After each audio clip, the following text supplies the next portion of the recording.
रेणापूर यांच्या शब्दामुळे या ठिकाणी मी तुमच्याशी हितगुज करण्यासाठी या ठिकाणी उभा आहे.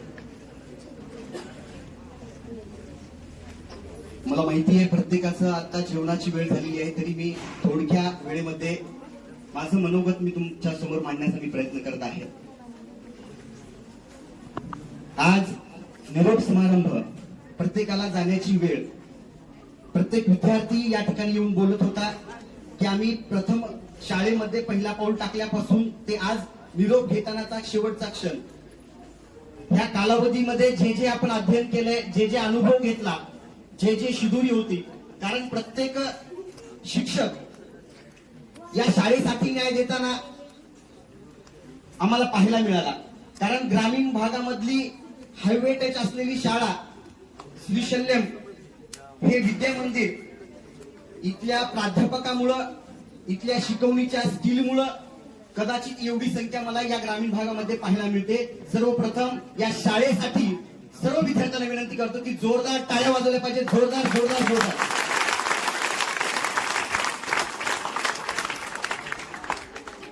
कारण कोण विचार केलं होतं फळी आणि चेंडू घेऊन प्रॅक्टिस करणारा व्यक्ती पुढे चालून भारत देशाचा क्रिकेटर बनला तो म्हणजे सचिन तेंडुलकर. आणि कोण विचार केलं होतं दुसऱ्यांच्या घरामध्ये वर्तमानपत्रे टाकणारा व्यक्ती पुढे चालून भारत देशाचा राष्ट्रपती बनला ते म्हणजे एपीजे अब्दुल कलाम. अरे कोण विचार केलं होतं दुसऱ्यांच्या पेट्रोल पंपामध्ये पेट्रोल भरणारा व्यक्ती पुढे चालून हजारो पेट्रोल पंपाचा मालक बनला तो म्हणजे धीरूभाई अंबानी. अरे कोण विचार केलं होतं की घोड्याचा प्रवास करून महाराष्ट्रभर भारतभर प्रवास करून स्वराज्य निर्माण केलं जातं ते करून दाखवलं छत्रपती शिवाजी महाराज यांनी.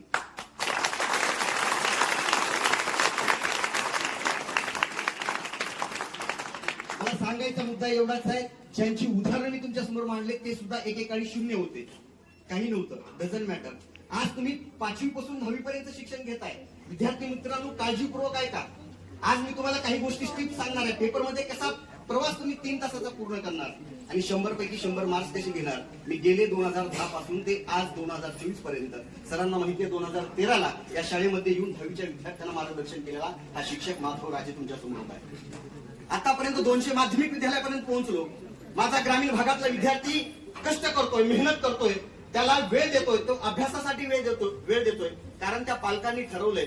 कारण खुरपणातले कुठंतरी 20 रुपये, 30 रुपये, 40 रुपये जे रोजातले येतात ते पोटाला चिमटा घेऊन तुम्हाला कंपास घेण्यासाठी, पाठ्यपुस्तक घेण्यासाठी ते दिलेले होते. आणि तुम्ही चांगल्या पद्धतीने या छतामध्ये येऊन अभ्यास करता, अध्ययन करताय. त्यांना माहितीये माझा पाल्य येणाऱ्या काळामध्ये कोणत्या ना कोणत्या पदावर जाईल. येणाऱ्या काळामध्ये तो परीक्षेला सामोरे गेला पाहिजे, चांगल्या मार्काने गुण झाला पाहिजे. कारण 11वी 12वी मध्ये त्या कॉलेजला गेल्यानंतर, शाहू सारख्या, दैनंदसारख्या, बसवेश्वर सारख्या कॉलेजला गेल्यानंतर तिथल्या विद्यार्थ्यांसोबत स्पर्धा मला करायची आहे, माझ्या विद्यार्थ्याला करायची आहे, ग्रामीण भागातल्या विद्यार्थ्याला करायचा आहे. तो तिथं टिकला पाहिजे. बरोबर आहे का? तो तिथं टिकला पाहिजे. आतापर्यंत आपण अभ्यास केला, शिक्षकांनी तुम्हाला घडवण्याचा प्रयत्न केला. जसं गाडगं बनवणं हे महत्वाचं नाही, त्या गाडग्याला भट्टीमध्ये टाकणं आणि त्याच्यामधून टंगटंग आवाज काढणं हे निर्माण करण्याचं कार्य त्या प्राध्यापक लोकांनी, शिक्षक लोकांनी केले. कारण इथून त्यांना शिकवायचं होतं. सर बोलले, विद्यार्थी सुद्धा बोलले. काय बोलले? उदाहरणं सांगितली बरेच. आम्हाला पहिल्या तासाला सर आले, शिकवायला गेले, हे सगळ्या गोष्टी झाल्या. परंतु एक उदाहरण काळजीपूर्वक ऐका. तोच विद्यार्थी घडू शकतो, तोच विद्यार्थी इतिहास घडू शकतो. कारण 7वीतलं लेकरू होतं, 7वीतला प्रजासत्ताक दिन होता, 26 जानेवारी होती. 26 जानेवारीच्या दिवशी ते 7वीतला लेकरू प्रत्येकाला नोंदणी करत होता. हातामध्ये झेंडे होता, झेंड्याची किंमत होती 1 रुपया. दादा झेंडे घ्या, भाऊ झेंडे घ्या, असं प्रत्येकाला नोंदणी करायचा. ज्यांनी झेंडा घेतला त्यांच्याकडे हसमुखाने तो झेंडा देत होता आणि ज्यांनी झेंडा घेतला नाही त्यांच्याकडे हिरमुसल्याच्या चेहऱ्याने पाहतो. ज्यांनी झेंडा घेतला ना त्यांच्याकडे हसमुखाने तो झेंडा देत होता आणि ज्यांनी झेंडा घेतला नाही त्यांच्याकडे हिरमुसल्या चेहऱ्याने पाहत होता. दुरून एक शिक्षक पाहत होते, जवळ गेले. अरे खेळायच्या, बागडायच्या, पाठ्यपुस्तक गिरवायच्या वयामध्ये तुझ्या खांद्यावर असं कोणतं वजन पडले? प्रश्न केला, तुझा बाप काय करतोय? त्या विद्यार्थ्यानं सहज उत्तर दिलं, दारू पिऊन नेलाय सर. अरे माया असेल ना, माया आहे सर. रोज 4 घरं जाऊन भांडे घासते, भांडे घासत असताना हाताला खूप लागलंय, रगात खूप गेले, दवा घ्यायला पैसे नाही, 8 दिवस झाला आतुरणात पडून, औषध घ्यायला पैसे नाही सर. मला आत्मविश्वास आहे, कॉन्फिडन्स आहे की प्रजासत्ताक दिना दिवशी झेंडे विकले जातात. 1-1 रुपयाला झेंडा विकेल, 1-1 रुपयाला झेंडा विकल्यानंतर पैसे येतील, पैसे आल्यानंतर औषध येईल, औषध आल्यानंतर माय बरी होईल आणि माय बरी झाल्यानंतर आणखीन सर परत 4 घरं जाऊन 8 घरं जाऊन भांडे घासतील. त्याच्यातून जो पैसा येणार आहे त्याच्यातून मी पाठ्यपुस्तक घेईल, वह्या घेईल, पेना घेईल. हा आत्मविश्वास 7वीच्या लेकराला काय यावा? परिस्थिती. जर परिस्थिती बेताची असेल, जाणीव असेल, तोच विद्यार्थी घडू शकतो. नवनीत वाचून, अभ्यास करून, पुस्तक वाचून कुणी आतापर्यंत विद्वत्ता मिळवलेली नाही. त्याला पाहिजे ती परिस्थिती, त्याला पाहिजे परिस्थिती. किताबें पढ़ने से ज्ञान नहीं मिलता, मंदिर जाने से भगवान नहीं मिलता। किताबें पढ़ने से ज्ञान नहीं मिलता, मंदिर जाने से भगवान नहीं मिलता। अरे लोग पत्थर इसलिए पूछते क्योंकि विश्वास के लायक कोई इंसान नहीं मिलता, विश्वास के लायक कोई इंसान नहीं मिलता।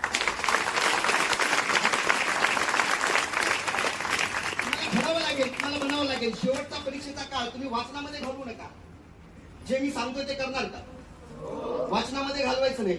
माझा पहिला प्रश्न आहे, तुमच्या आईचं चित्र आठवा, आठवली का? डोळे उघडे असताना आठवली, दिसली? प्रत्येकाला जशाच तशी दिसली? तुमच्या घरच्या भिंतीवरची घड्याळ आठवा, दिसली? जशाच तशी दिसली? दुसरा प्रश्न करतो, माझी आई आठवा, आठवलं का? दिसल का? दिसणार नाही। माझ्या घरच्या भिंतीवरली घड्याळ दिसेल का? दिसले नाही, कारण ते तुम्ही अभ्यासले नाही, कारण ते तुम्ही पाहिले नाही। माझा सुद्धा विद्यार्थी पहिल्या तासिकेपासून मराठी दिसायलाच पाहिजे 100%। आता फक्त एवढंच करायचे, पाठ्यपुस्तक जो विषयाचा पेपर आहे त्याला फक्त चिंतन करायचं, आठवायचा प्रयत्न करायचा, बसायचे एका जागी, आठवायचे। मी अभ्यास काय केला, पहिल्या तासिकेला कसा अभ्यास केला, दुसऱ्या तासिकेला कसा अभ्यास केला, तिसऱ्या तासिकेला अभ्यास कसा केला, मला त्या पेपरला सामोरे जायचंय। माझं काही राहिलंय का? माझं काही राहिलंय का? भले रात्री 2 वाजता सुद्धा तो प्रश्न पडलाय तुम्हाला, माझं एक गोष्ट बघायची राहिली आहे, मला पाहायचंय, त्या क्षणाला उठून ते पुस्तक समोर धरून ते तुम्हाला पाहायचंय। यस, एक वेळेस पाहिजे फक्त। किती वेळेस? एक वेळेस। तुम्ही न अभ्यासलेला अभ्यास, जो अभ्यासलेला अभ्यास आहे तो तुम्हाला आठवायलाच पाहिजे। आणि जो चिंतन करेल, चिंतन काही खूप वेळ करायचं नसतं मित्रांनो। अख्खा एक पुस्तक, तुमच्या गणिताच्या पुस्तकाचं पहिलं कव्हरचं चित्र आठवा, दिसलं का नाही दिसलं? खरंय का खोटं आहे? तसंच चिंतन करायचं, यालाच म्हणतात चिंतन करणे। करणार का? करणार का? कारण भारत माझा देश आहे, सारे भारतीय माझे बांधव आहे। आपण वाचतोय, आता पण तेच सांगते, आम्ही ज्यावेळेस वाचत होतो तेच सांगत होतं पुस्तक, आता पण आमचं मराठीचं पुस्तक तेच सांगते, भारत माझा देश आहे, सारे भारतीय माझे बांधव आहेत। दुसरीकडे वर्तमानपत्राचं पहिलं पान सांगते पुण्यातल्या महिलेवर हुंड्यापायी जाळून पळून मारलं जातंय, तरी सुद्धा आणखी ही मराठी पुस्तकाचं पहिलं पान सांगत आहे, भारत माझा देश आहे, सारे भारतीय माझे बांधव आहेत। अरे घराघरात वाचली जाते कुराण आणि भगवद्गीता, जाळल्या जातात माणुसकीच्या चिता, गाभाऱ्यातच होत असतात कधी कधी बलात्कार, हे सारं काही घडत असतं, फाटक्या डोळ्यातून तुटकं मन पाहत असतं, काही केल्या कळत नाही, का घडत असतं? आपल्याला इतिहास घडवायचा आहे। आपल्याला काय करायचंय? इतिहास घडवायचा आहे। या ठिकाणी आले मुलं म्हणले, उडत्या पाखरांना परतीची तमा नसावी, नजरेत नेहमी नवी दिशा असावी। बरोबर आहे ना? मुलं आले, प्रत्येक जण ते डायलॉग मारत होतं।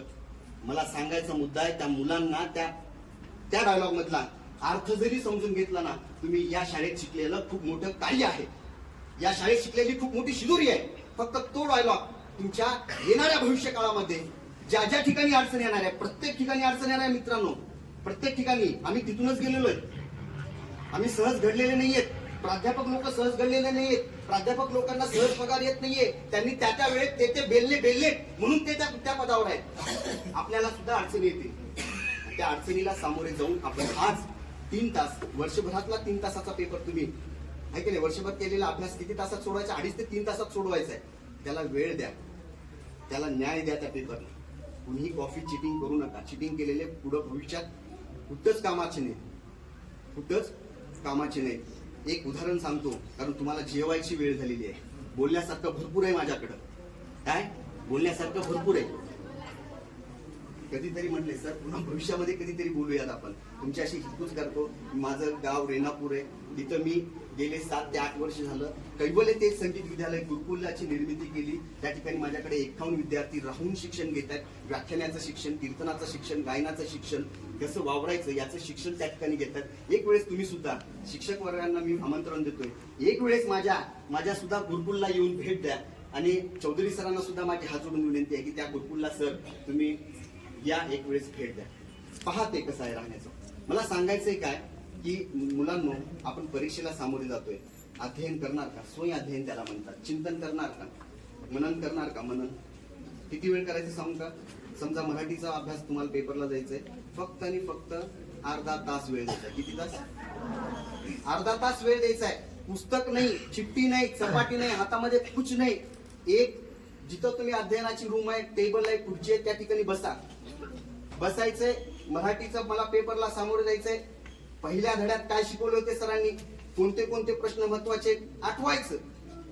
जो विद्यार्थी आठवेल प्रामाणिकपणे त्याला ते प्रश्न दिसतीलही आणि त्याचं उत्तर सुद्धा दिसेल। बरोबर आहे का? लक्षात आलं? करणार का? प्रॉमिस? घेणार 100 पैकी 100 मार्क्स? कारण तुमच्यावर डिपेंड आहे मित्रांनो. शाळेचा निकाल म्हणजे तुमच्यावर डिपेंड आहे. शाळेने तुम्हाला न्याय दिलाय, परंतु तुमची वेळ आली आता शाळेला न्याय द्यायची. देणार का? ज्या वेळेस माझा विद्यार्थी 10वीतला इथून बाहेर पडेल, त्या जशा गाड्या चालल्यात तशा जात असताना तुम्हाला प्रत्येक वेळेस आठवेल की ही माझी शाळा होती, ही माझी शाळा होती. या शाळेमध्ये मी घडलो होतो. या शाळेमध्ये मी बऱ्याच काही चुका केल्या होत्या. माझ्या चुका शिक्षकांनी सुद्धा काही माफ केल्या होत्या. असे काही विद्यार्थी आहेत की त्यांच्या चुका पोटामध्ये ठेवलेल्या आहेत सरांनी, इतरांना सांगितल्या सुद्धा नाहीत. अशा काही चुका तुम्ही केलेल्या होत्या. त्या प्रत्येक क्षणाला तुमच्या चुका आठवतील आणि त्याच वेळेस तुमच्या डोळ्यातून नयन अश्रू येतील. कारण का? ज्ञानेश्वर माऊली होऊन गेले. ज्ञानेश्वर माऊली होऊन गेले. आमचा एक डोळा हसतोय आणि एक डोळा रडतोय. हसणारा डोळा म्हणतोय वा, माझ्या माऊलींना किती सोन्याचा मुखवट आहे, वा वा वा वा, माऊलींना सोन्याचा मुखवट आहे. हसणारा डोळा म्हणतोय आणि रडणारा डोळा म्हणतोय माझ्या माऊलीला त्यावेळेस झोळीमध्ये भिक्षा मागत असताना, त्या खायच्या झोळीमध्ये, पोट भरण्याच्या कळीच्या झोळीमध्ये, त्यावेळेस त्या काळात त्या लोकांनी माती मिसळली खायच्या अन्नामध्ये. हा रडणारा डोळा म्हणतोय.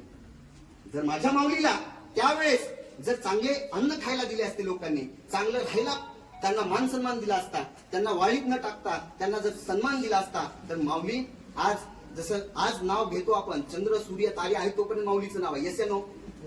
छत्रपती शिवाजी महाराजांचं चंद्र आहे, सूर्य आहे, तारे आहे, तोपर्यंत त्यांचं नाव तळपत राहणार आहे. तसंच माझ्या विद्यार्थ्याला एकच विनंती करतो, जोपर्यंत ही शाळा आहे, त्या शाळेतले प्राध्यापक आहेत, जोपर्यंत तुमच्या जीवात जीव आहे, तोपर्यंत तुमचं नाव झालं पाहिजे. परंतु तुम्ही सुद्धा, कारण जन्म हा एकदाच आहे, बरोबर आहे ना?